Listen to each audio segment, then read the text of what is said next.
And there is also the ancient Roman festival of Saturnalia, which began 2 weeks before the solstice, usually, traditionally, with a sacrifice to the temple of Saturn. And then the whole point of Saturnalia is the breaking down. And we see this every year, if you think about the office parties that go on, and the sense of panic and excess, and it's extraordinary sort of climax as Sagittarius reaches its end. It's even that there's a panic in the air, and Sagittarius is so often connected to panic. And I watch it every year, and people start saying, "Oh, you can't have it before Christmas." It's and it's like, what? It's become a sort of arbitrary reason to panic. Now we have Black Monday. Is it Black Friday? Whatever. They're trying to generate more expense, more excessive expenditure. So that's how it gets commercialised. So everything has been. It's also a time traditionally of the turning of the tables, the election of the Lord of Misrule. So it was a time when, in Roman times anyway, the servants would be served by their masters, and that's a deliberate way of saying, let's break down the old order, break it all down, turn the tables, and have a completely new. Time of chaos deliberately. So what I've done here, I've just done this a little bit like the Ladybird book of zodiac signs. So it's just to give lots of images. So here's Advent calendars, candles, countdown, Saturnalia, which became a complete festival of decadence. Leading up to this time, but it does help to understand what drives Sagittarius. And then, of course, when Capricorn comes, when the Sun eventually reaches the solstice point, this is the most profound point, turning point of the year, and everything changes, and the world stands still, time stands still. It's a period of profound reorientation. So we try to understand the difference between Sag and Capricorn. It's massive.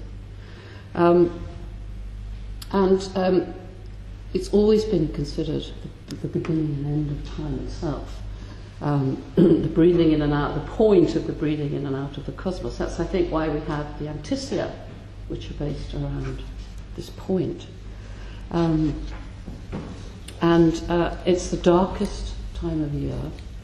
But there's a profound connection to spirit. Now the spirit is born, the sun is reborn, and so there's a sense of renewal on this cardinal axis. And this was the time in ancient Egypt where we had the 5 days of where the gods time would stand still, and the gods would actually manifest. And Dane Rajag says, such spiritual opens were celebrated by rituals in ancient civilizations which were very close to the pulse of seasonal life. So again, this idea of the spirit becoming incarnated. Boxing Day, which is the day after Christmas, obviously, the natural order is restored. It's a traditional day for the landowners to give presents back to their farmers, so everything's restored again to its natural order. Janus was the god, sacred. 1st of January was sacred to Janus, ruler of time, ruler of change, ruler of all beginnings and endings, transitions from one condition to another, there's so mastery over time, and the association of Capricorn with time is very, very strong. Jurisdiction over all beginnings, and of course, on the first, and very auspicious. There's a sense of Janus being connected to auspices. So on the 1st of January, it became traditional to exchange cheerful words and Happy New Year. It's that sense that this is a ritual beginning, new beginning, 1st of the month, 1st of the year.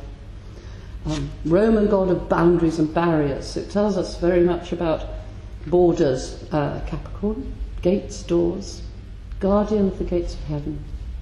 And of course, all of this time is still still, because the Epiphany, the 12 days of Christmas, which begins at the solstice, the stillness, until after the 12 days of Christmas, you have the 6th of January, and then it is recognised that the Spirit has been made flesh.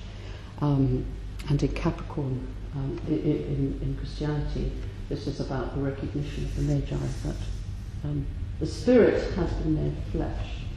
And so the presents they bring are symbolic of the fact that a king has been born, but he is also divine, and a king will come to die. So the whole association of death as well, manifestation, incarnation and death.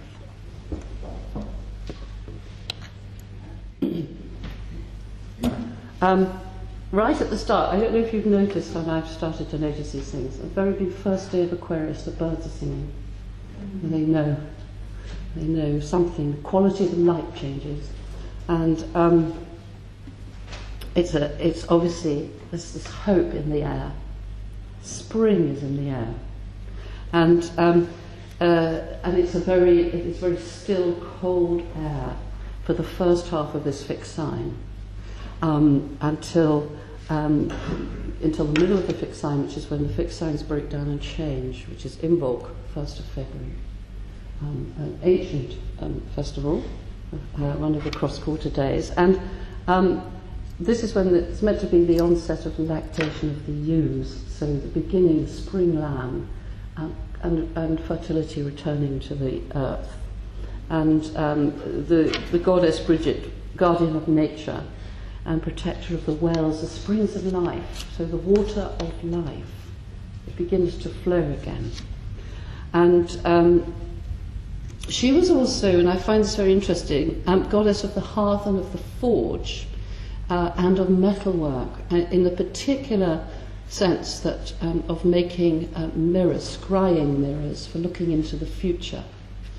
And that's, I think, a lovely Aquarius image, this ability to see the unrevealed truth, events still to take place, and actually therefore associated with prophecy. She's also the patron of scholars, again, the life of the mind, poets, colleges. So a very intellectual, forward-looking goddess. And it's also the time traditionally where you would, in the very Aquarian, time for spring cleaning, the first spring cleaning, because you can suddenly see all the cobwebs and so on, and the return of the light, which is so Aquarian, out with the old and in with the new.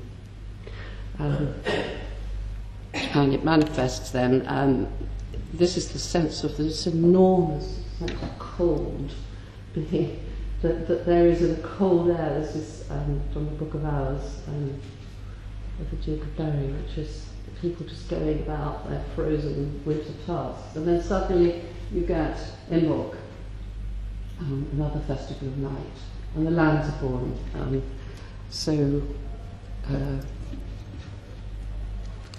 This sense of hope. Hopes and wishes, isn't it, Aquarius? So we can see why that, it's rooted in the seasons. It makes absolute sense.